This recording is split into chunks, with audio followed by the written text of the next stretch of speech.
Leticia Pfeiffer of Styled and Organized, here today to tell you how an easy way to fold your bath towels. So got my tea ready to keep me going, my little fun cup from when I turned 40, a little trip to London with the girls, Mind the Gap. So good, my Fortnum and Mason tea, I love it. Then you grab your warm towel out of the dryer, that's step number 1.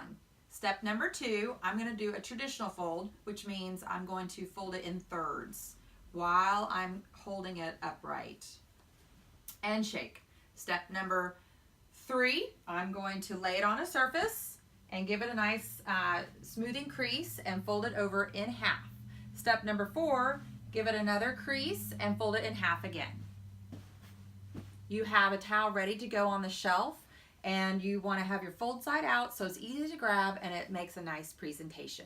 Thanks for listening. I'll see you next time.